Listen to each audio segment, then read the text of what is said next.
میری محترم بہنوں، بیٹیوں، بھائیوں، آپ سب کو میں یہاں خوش آمدید کہتا ہوں۔ یہ 2 روزہ حیا کانفرنس غالباً پاکستان میں پہلی دفعہ ہو رہی ہے۔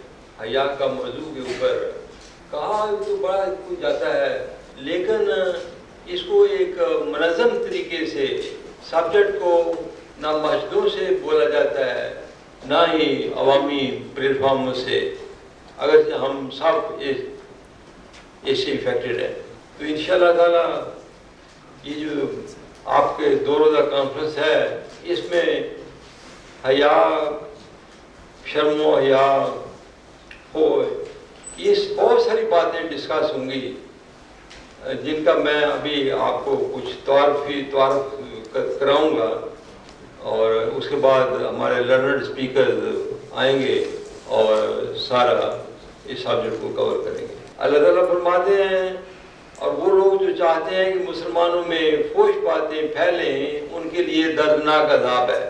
بڑی امپورٹنٹ بات ہے میرے لیے، آپ کے لیے، سب کے لیے، کہ مالک کائنات یہ وارننگ دے رہے ہیں، اور جو لوگ چاہتے ہیں کہ مسلمانوں میں فحش باتیں پھیلیں، ان کے لیے دردناک عذاب ہے۔ اب یہاں پہ یہ امپورٹنٹ کویشچن آتا ہے کہ کون ہے وہ فحش باتیں پھیلانے والے؟ اس کانفرنس میں یہ باتیں بھی ڈسکس ہوں گی، اور یہ جو دردناک عذاب ہے یہ دنیا اور آخرت میں ہے، دونوں جگہ پہ ہے۔ کہ اللہ فرماتے ہیں اللہ جانتا ہے جو تم نہیں جانتے۔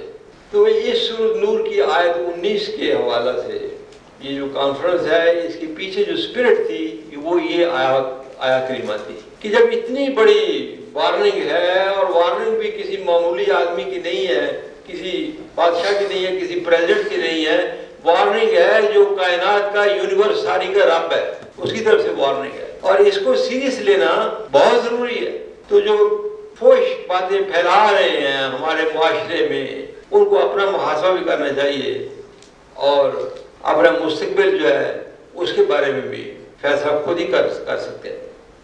حاضرین، آپ کو معلوم ہے کہ شروع دن سے پاکستان جن حالات سے گزر رہا ہے وہ ہر محب وطن پاکستانی کے لیے تشویشناک ہے۔ بہت سے سوالات ذہن میں آتے ہیں، مثلا ہمارا یہ ملک جو اسلام کے نام پر بنایا گیا تھا، وہ مصائب کی لپیٹ میں کیوں جا رہا ہے؟ کیا یہ آزمائشوں کے سلسلے ہیں، یا ہمارے گناہوں پر اللہ تعالیٰ کی طرف سے عذاب ہے؟ ہمارا مستقبل کیسا ہوگا؟ کیا ان مصائب سے نکلنے کا کوئی راستہ ہے؟ کیا ہم امید رکھیں کہ پاکستان دنیا کے نقشے پر کبھی ایک نہایت مبارک، مزید اور خیر کی قوت بن کر ابھرے گا؟ 1971 میں ملک کا 2 ٹکڑے ہو جانا، اس کے بعد روز افزوں بدامنی بڑھتی جا رہی ہے، غربت سیاسی، معاشی اور معاشرتی ابتری پھیلی ہوئی ہے، 2005 کا قیامت خیز زلزلہ اور حالیہ سیلاب، اس کے بعد بھی اگر ہم ان سوالات کے صحیح جواب نہیں ڈھونڈ پاتے اور عملی طور پر کچھ نہیں کرتے تو تاریخ شاہد ہے کہ ایسی قوموں کے جینے کا حق ختم ہو جاتا ہے۔ آپ سے درخواست ہے کہ اپنی مومنانہ و حکیمانہ بصارت کی مدد سے، فراست کی مدد سے ان سوالات کے حل تلاش کریں، تاکہ مجموعی فراست سے ہم کسی نتیجے پر پہنچ سکیں۔ میں خود اس نتیجے پر پہنچا ہوں کہ جن مصائب سے ہم گزر رہے ہیں یہ مادی وجوہ کی بنا پر نہیں، بلکہ ہماری اخلاقی برائیوں اور باہمی ظلم پر قدرت کا رد عمل ہے، اللہ تعالیٰ کا یہ رد عمل ہے۔ ہماری سب سے بڑی غلطی اپنے وطن کے نعرہ تخلیق، پاکستان کا مطلب کیا، لا الہ الا اللہ سے غداری ہے۔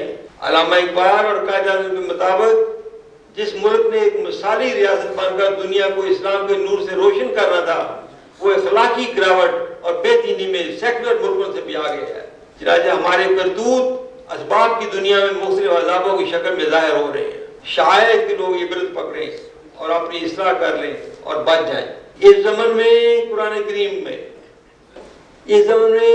کریم پر پرانی قوموں کے عروج و زوال کے حوالہ سے بتایا گیا ہے کہ جو قوم والد شورا عبرتناک آزمائشوں سے سبق نہیں سیکھتی اور نہ برائیوں سے باز نہیں آتی، بالآخر اس کو جڑ سے کاٹ کر رکھ دیا جاتا ہے۔ وسائل کے لحاظ سے پاکستان میں کمی نہیں، لیکن افسوس سے کہنا پڑتا ہے میرا اپنا گھر ہے، میرا اپنا ملک ہے، روحانی طور پر یہ دیوالیہ ہو چکا ہے۔ اگر کہیں دین ہے تو وہ بھی رواجی ہے، اصل روح مر چکی ہے۔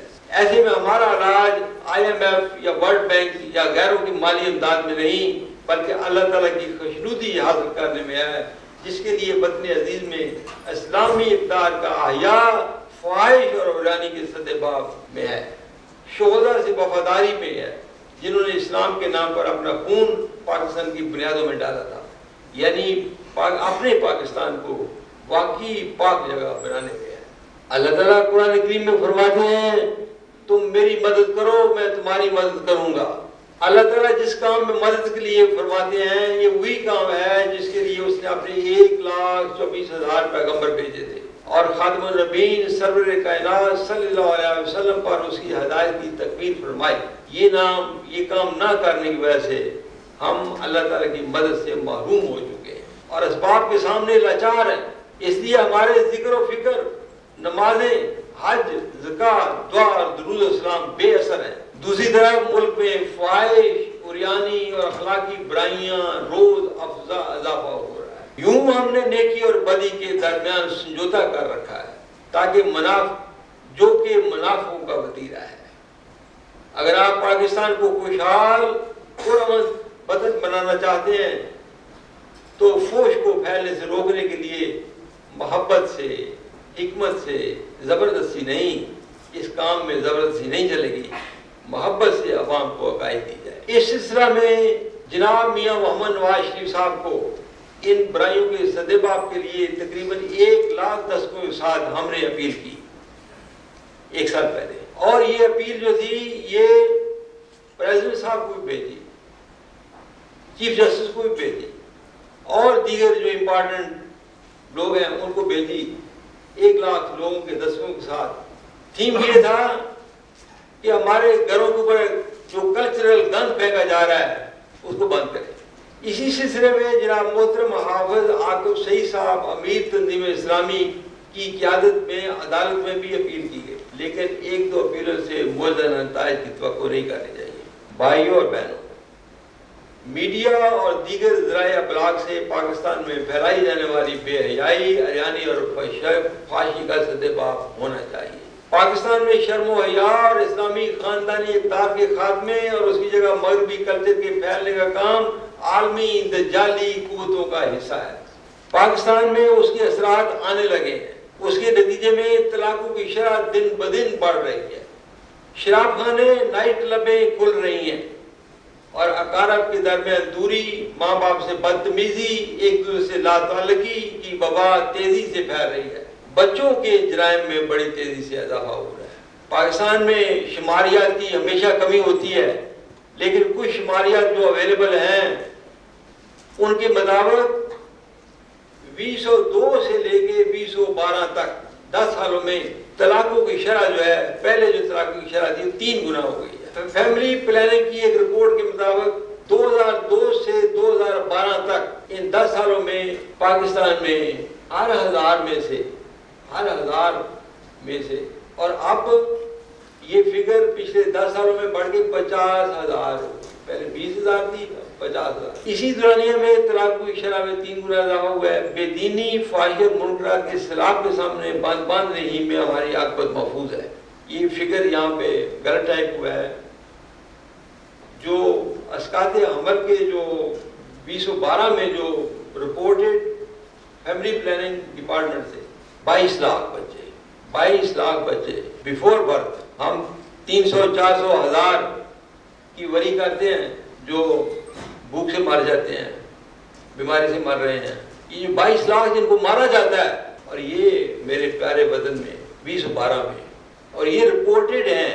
جو نان رپورٹڈ ہیں ان کا آپ اندازہ لگائیں کس قدر ہوں گے۔ میں اس لیے یہ پوائنٹ سٹریس کر رہا ہوں کہ آپ کو جو طوفان نظر آ رہا ہے، جو سونامی بڑھ رہی ہے، اس کا کوئی جائزہ، اس کا کوئی منظر دیکھ سکے، اور اتنے زیادہ یہ ابارشن کے کیسز جو ہیں یہ کیوں ہو رہے ہیں، یہ آپ اندازہ خود لگا سکتے ہیں۔ اگر ہم اللہ تعالیٰ قرآن کریم اور حیات بعد الموت کو مانتے ہیں تو معلوم ہونا چاہیے کہ برائی کو ہوتے دیکھ کر چپ رہنا بھی سنگین جرم ہے۔ اگر نہیں مانتے تو پھر ٹھیک ہے، اگر مسلمان بھی کہلاتے ہیں تو اس صورت میں پھر چپ نہیں رہ سکتے، آپ کو اپنا حصہ ڈالنا ہوگا۔ سورۃ انعام کی آیت 151 میں ان برائیوں کا شمار، یہ جو فحش یہ بیسڈ ہے. ان کا شمار بچوں کے قتل اور ماں باپ سے بدسلوکی جیسے گناہوں اور کبیرہ گناہوں کے ساتھ کیا گیا ہے. اس لیے کہ بے حیائی کا پھیلانا معاشرے کو قتل کرنے کے مترادف ہے.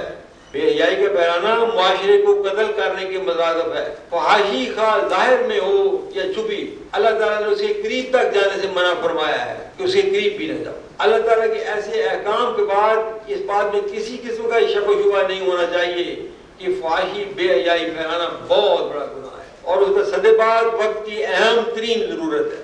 اگر آپ بھی نہ روکیں گے تو کبھی نہیں روک سکو گے. یہ ایسا زہر ہے جو ایک دفعہ جسم میں چلا جاتا ہے پھر نکلتا نہیں ہے. یہ ایک بدترین کینسر ہے. جن سوسائٹیوں میں یہ پھیل گیا ہے وہ سوسائٹیاں جو ہے اس کو اصلاح کے لیے مایوس نہیں ہو سکتا. اب بھی اگر نہ روکو گے میں پھر یہ عرض کروں گا پھر کبھی نہیں روک سکو گے. اور چپ رہنا اور کچھ نہ کہنا بذات خود بہت بڑا ظلم ہے. یہ ظلم آپ اپنے اوپر بھی کر رہے ہیں اور اپنے آنے والی اولادوں کے اوپر بھی کر رہے ہیں. ان کا کوئی قصور نہیں ہے کہ اگر وہ ایسی فضا میں آنکھ کھولتے ہیں جس فضا میں فحاشی اور بے دینی اور بد اخلاقی عام ہے تو وہ یہ آسانی سے کہہ سکتے ہیں یا رب العالمین قیامت کے دن یہ ہمارے باپ دادا سے پوچھیں. انہوں نے کچھ نہ کیا. اگرچہ یہ ایک ہنگامی مسئلہ ہے، جیسے میں نے ابھی بتایا کہ 10 سالوں میں اتنی بڑی تبدیلی آ گئی ہے. یہ وہ 10 سال ہے جب یہ چینل کا سیلاب کھلا ہے، اتنی بڑی تبدیلی آ گئی. اسی کی یہی ہنگامی مسئلہ ہے نا. اگرچہ یہ ایک ہنگامی مسئلہ ہے لیکن افسوس کی طرف بہت کام ہو رہا ہے، توجہ ہی نہیں دی جا رہی ہے. اگرچہ ملک کا آئین بھی ان خرابیوں کو پھیلانے کے خلاف ہے پھر بھی سیاسی طور پر روکنے کے لیے کچھ نہیں ہو رہا. اگرچہ پیمرا کا کوڈ آف کنڈکٹ ان چیزوں کو اجازت نہیں دیتا لیکن پیمرا کا کوڈ آف کنڈکٹ جو ہے اس کا کوئی خیال نہیں کیا جاتا. علماء خاموش ہیں، وکلا بھی چپ ہے. اگر کب تک جب ہر طرف طوفان بدتمیزی پھیل جائے گا اس وقت بولو گے. 1978 میں اسلامی نظریاتی کونسل پاکستان نے ان برائیوں کے سدباب کے لیے ایک آرڈیننس کی درخواست اس وقت کے صدر ضیاء کو دی لیکن باوجود اسلامسٹ کے شور سے کوئی مؤثر قدم نہ اٹھائے. کچھ نہیں ہوا. اگرچہ قرآن کریم میں اللہ تعالیٰ نے فحش اور منکرات کے سدباب کا حکم فرمایا ہے لیکن مساجد سے بھی کبھی کوئی قابل ذکر تحریک نہیں اٹھی. اسلامی جماعتیں تو بہت ہیں لیکن افسوس ہے کہ فحاشی اور یعنی اور منکرات کو عملی طور پر روکنے کے لیے کوئی قابل ذکر پروگرام سامنے نہیں آیا، کسی سے بھی نہیں آیا. اگر کسی نے کچھ کیا تو وہ حکمت سے آ رہی شور شرابہ کی باتیں تھی جو اچھا اثر ڈالنے کی بجائے مزید خرابی کا باعث بنی. اس پس منظر میں کچھ لوگوں نے یہ تحریک حیا کا سوچا جو سراسر ایک اصلاحی تحریک ہے. اس کا کسی خاص جماعت سے سیاسی وابستگی نہیں ہے، کسی خاص نظریہ سے اس کا کوئی تعلق نہیں ہے. ہمارے نزدیک یہ انسانی مسئلہ ہے. فحاشی اور یہ بد اخلاقی اور عریانی انسانی مسئلہ ہے بلکہ انسانی حقوق کا مسئلہ ہے. ہمارا مقصد ان برائیوں کے خطرناک نتائج سے لوگوں کو آگاہ کرنا اور ان کے اخلاق کو سنوارنا ہے تاکہ دنیا و آخرت کے عذاب سے بچ جائیں، انسانی تہذیب باقی رہ جائے. تو یہ ٹوٹل دنیا کا لیول کا مسئلہ ہے اور جس طرح ویسٹرن تہذیب جسے سفر کر رہی ہے باوجود اتنی سائنس کے ٹیکنالوجی کے وہاں جو کرائم ریٹ خاص طور سے بچوں میں بڑھ رہا ہے وہ ہوش روا ہے اور اب پاکستان اس کا شکار ہے. ہمارا مقصد یہ ہے کہ ان برائیوں کے نتائج پر تحقیق ہونی چاہیے تاکہ حکومت اور لوگوں کو مالی، اخلاقی، صنعتی، معاشرتی نقصان کا صحیح علم ہو. مثلا ایک طلاق سے ذکر لے لیں، طلاق ہوتی ہے تو کس قدر معاشی نقصان ہوتا ہے، کس قدر معاشرتی نقصان ہوتا ہے، کس قدر اخلاقی نقصان ہوتا ہے. تو یہ مسئلہ مذہبی مسئلہ نہیں ہے. یہ جو فحاشی پھیلائی جا رہی ہے یہ کوئی مذہبی مسئلہ نہیں ہے، یہ ایک انسانی مسئلہ ہے اور اس کا تجزیہ ہونا چاہیے. انہی برائیوں کو پولیس کے ذریعے ختم نہیں کیا جا سکتا. فحاشی کو، برائی کو پولیس کے ذریعے ختم نہیں کیا جا سکتا. اس کے لیے صحیح تعلیم و تربیت ہونی چاہیے.